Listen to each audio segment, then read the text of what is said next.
May 6th, 2012, Leviathan opens at Canada's largest amusement park, Canada's Wonderland.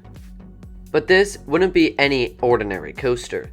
B and M had been building hypercoasters since 1999, and they had become extremely successful. So why not scale it up to 300 feet? And that is exactly what they did for Canada's Wonderland in 2012. Leviathan opened to pretty rave reviews. And it makes sense. This coaster stands 306 feet tall and reaches a top speed of 92 miles an hour. Leviathan basically took B and M's successful hypercoaster model and put it on steroids. This attraction would feature many of the same elements, like overbanked turns and airtime hills. And it would also use very similar trains. But of course, everything was just bigger. Before B and M took their first crack at a Giga coaster, we saw some other manufacturers try 300-footers like Morgan and Intamin. But the B and M model would ride differently than the latter two. And from people that have ridden Leviathan, this is one of, if not the best coaster in all of Canada. Especially in a park with almost 20 coasters, that's very impressive that it can be the best ride there. Leviathan, though, was just the start for B and M Gigas, and it was also just the start for Cedar Fair B and M Gigas. March 28th, 2015, Fury 325 opens at Carowinds in Charlotte, North Carolina. And while coaster fans really did enjoy Leviathan, they absolutely fell in love with Fury 325. And these Gigas kept getting bigger. Fury stood 325 feet tall with a top speed of 95 miles an hour.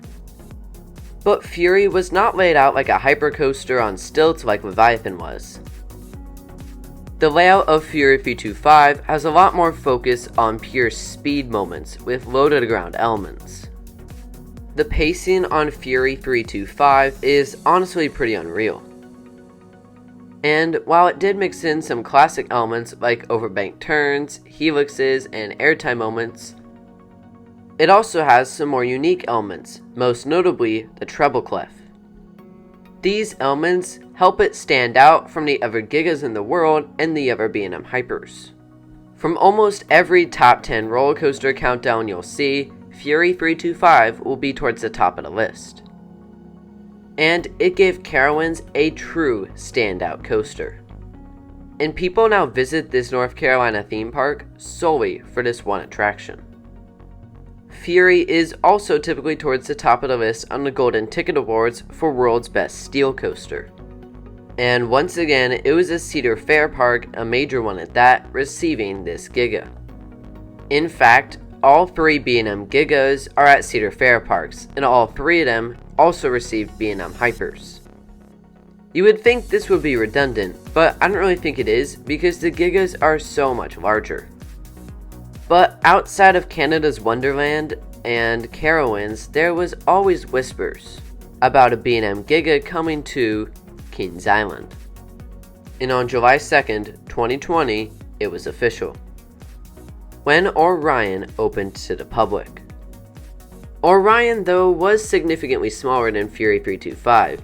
In fact, some people question if it's even a Giga. But because the ride's drop gets it to the necessary height of 300 feet, I think it definitely counts. But Orion still reaches a top speed of 91 miles an hour. There was also some complaining that Orion was more like Leviathan instead of Fury 325. B and M really outdid themselves with Fury, but at the end of the day, Orion is still a Giga, and I still think it's a fantastic addition to Kings Island. And for some, it is now the best coaster in the park. Over the years, it's become clear which parks Cedar Fair prefers to invest in, and now the four big ones all have a Giga. Cedar Point has an Intamin Giga, and in Canada's Wonderland, Carowinds and Kings Island have B and M Gigas. When a chain, in this case Cedar Fair, invests in a B and M Giga, that shows they really love the park. All three of these monsters cost around $30 million. This makes it very hard to invest in anything else for that particular season, and we saw this in 2020. the only new coaster addition in Cedar Fair's lineup was Orion. And this makes sense because of how huge of an investment these coasters are. One of the most memorable moments for these coasters is the first drop. From rider reports, it feels like it goes on forever, and it makes sense considering you're dropping at an 80-degree angle from 300 feet in the air. That's actually insane when you think about it. I have never had the pleasure of experiencing a B and M Giga, but I'm sure excited for whenever the opportunity comes around. And if you're a thrill seeker, these coasters are worth seeking out for. And even if you don't like it, the least you can say is that you have ridden a coaster that stands 300 or more feet tall, which is pretty sweet just on its own.